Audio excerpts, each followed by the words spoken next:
మాఫియాలకు అడ్డగా మారిన ఆంధ్రప్రదేశ్లో ఇసుక మాఫియా విషయం చూద్దాం. పశ్చిమ గోదావరి జిల్లా ఆచంట నియోజకవర్గంలో ఇసుక మాఫియా రెచ్చిపోతోంది. వశిష్ఠ గోదావరిలో ఇసుక అక్రమ రవాణా చేసేందుకు ర్యాంపులు ఏర్పాటు చేస్తున్నారు టీడీపీ నేతలు. ఆచంట మండలం కోడేరులో ర్యాంపు బాటలు వేసి మరి జేసీబీతో నదీ గర్భాన్ని తోల్చేస్తున్నారు. అయితే అధికారులు ఏమాత్రం పట్టించుకోకపోవడంపై విమర్శలు వెలువెత్తుతున్నాయి. అధికారులు మామూళ్ల మత్తులో జోగాడుతున్నారని స్థానికులు అంటున్నారు. ఎన్జీటీ ఆదేశాలను ధిక్కరించి కూటమి నేతలు ర్యాంపులు నిర్వహించడంపై తీవ్ర విమర్శలు వెలువెత్తుతున్నాయి.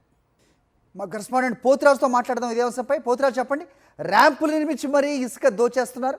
ఎవరు అడిగే నాదుడు అక్కడ ఉన్నాడు? అసలు ఏం జరుగుతోంది? అది ప్రధానంగా చూసుకున్న కనుక పశ్చిమ గోదావరి జిల్లా ఆచంట నియోజకవర్గం ఏదైతుందో మాజీ మంత్రి ఎవరైతే ఉన్నారో ప్రచానికి సంబంధించినటువంటి నియోజకవర్గం అది. అక్కడ ఉన్నటువంటి ప్రజెక్ట్ ఎమ్మెల్యే ఉన్నటువంటి ఆయన అనుచరులు కూడా యథేచ్ఛగా రెచ్చిపోతున్నారని చెప్పొచ్చు. చూసుకున్నాక ప్రధానంగా వశిష్ఠ గోదావరికి చుట్లు పొడుస్తూ కూడా జేసీబీలతో కూడా అక్కడ ఉన్నటువంటి ఇసుకను కూడా అక్రమంగా దోచేస్తున్నాయి. గత సంవత్సరం చూసుకున్నాక 100 క్యూబిక్ మీటర్లకు సంబంధించినటువంటి ఇసుకను దోచేసినట్టు వారు కూడా నేషనల్ గ్రీన్ ట్రిబ్యునల్ సంబంధించినటువంటి ఆదేశాలు కూడా ధిక్కరించారు. ఇప్పుడు చూస్తే కనుక ఇసుక అక్రమ రవాణా కోసం యథేచ్ఛగా ర్యాంపులు కూడా ఏర్పాటు చేస్తున్నారు.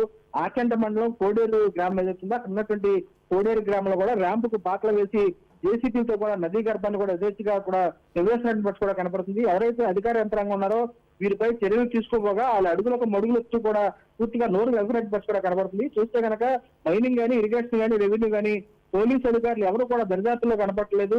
చూస్తే కనుక బాటలు వేసేసుకుని 2 జేసీబీలు పెట్టి అదేచ్ఛగా కూడా తొవ్వేస్తూ కూడా ఉన్నటువంటి ఇసుకలు కూడా డంపు చేస్తున్నట్టు బట్టి కూడా కనపడుతుంది. డంపు చేసినట్టు ఇసుక కూడా నైట్ అదేచ్ఛగా కూడా తోలేసినట్టు బట్టి కూడా కనపడుతుంది. చూస్తే ఇప్పటికైనా అధికార యంత్రాంగం కళ్ళు తెచ్చి నదీ గర్భాన్ని తోల్చేసినటువంటి ఎవరైతే ఉన్నారో కూటమి నేతలకి అడ్డుకట్ట వేయాలని చెప్పి స్థానికులు కూడా కోరుతున్నటువంటి బట్టి కూడా కనపడుతుంది.